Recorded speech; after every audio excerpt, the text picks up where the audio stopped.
राजधानी दिल्ली की बात करेंगे, जहां पे एयर पॉल्यूशन का लेवल लगातार बढ़ता जा रहा है। अब इसको लेकर आखिर क्या तैयारियां हैं, तो इससे जुड़ी खबर आपको बता देते हैं कि एंटी डस्ट कैंपेन को शुरू किया जा रहा है और कई निर्माण साइट्स पर अभी भी एंटी स्मोक बंद हो चुकी हैं। इस पूरे मामले को लेकर हमारे संवाददाता मोहित शुक्ला ने आखिर जायजा लिया है, उनकी एक रिपोर्ट आपको दिखाते हैं।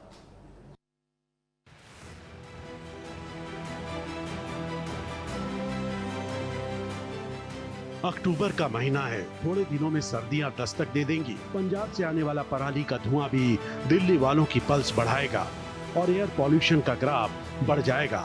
हालांकि ऐसी हालात को टालने के लिए कागजों में ही सही सरकारें प्रयासरत तो हैं। पॉल्यूशन का ग्राफ नीचे रहे, इसके लिए दिल्ली सरकार विंटर एक्शन प्लान लेकर आई है।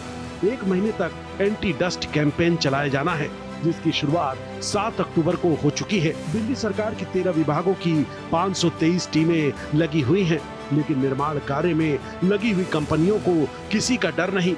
दिल्ली सरकार अपने एंटी डस्ट कैंपेन के तहत बायो डिकम्पोजर का छिड़काव, पौधारोपण और पटाखों को लेकर जागरूकता जैसे कार्यक्रम भी आयोजित कर रही है।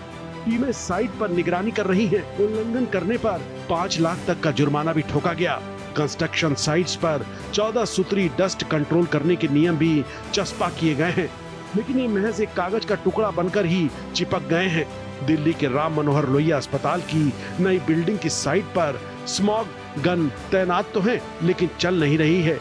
एंटी डस्ट कैंपेन के तहत जो 14 सूत्रीय डस्ट कैंपेन के तहत जो 14 सूत्री यहाँ पर प्लान तैयार किया गया है, नियमावली है, उसमें साफ तौर पर इस बात का जिक्र किया गया है कि निर्माण साइट पर एंटी स्मोक गनों का इस्तेमाल जरूरी है। और आप देखिए 2 नंबर की जो उसमें पैरा है, उसमें साफ तौर पर लिखा है कि ऐसे निर्माण साइट पर एंटी स्मोक गन चालू होनी चाहिए। लेकिन अभी भी जब हम यहाँ पर पहुंचे हैं, ये एंटी स्मोक गन बंद है और यहाँ पर 3 एंटी स्मोक गन लगाई गई हैं, जिसमें से 2 अभी भी बंद है। लेकिन जब हम मौके पर पहुंचे उस वक्त तीनों बंद थी, लेकिन जैसे ही भारत एक्सप्रेस की टीम यहाँ पर पहुंची तो आनन फानन में इनको शुरू किया जा रहा है। फिलहाल एक एंटी स्मोक गन को चालू कर दिया गया है और कोशिश ये है, और देखिए हमारे पहुंचते ही यहाँ पर दूसरी भी एंटी स्मोक गन चालू कर दी गई है। तो लगातार दिल्ली सरकार ने कमर कसी हुई है। हमारी भी यही कोशिश है कि दिल्ली में प्रदूषण के खिलाफ जो युद्ध छिड़ा हुआ है उसमें हम भी लोगों को जागरूक कर सकें, और कोशिश ये है कि राजधानी दिल्ली के रहवासियों को, यहाँ के निवासियों को कम से कम प्रदूषण से राहत मिल सके। दिल्ली से कैमरा पर्सन आलोक सक्सेना के साथ मैं मोहित शुक्ला, भारत एक्सप्रेस।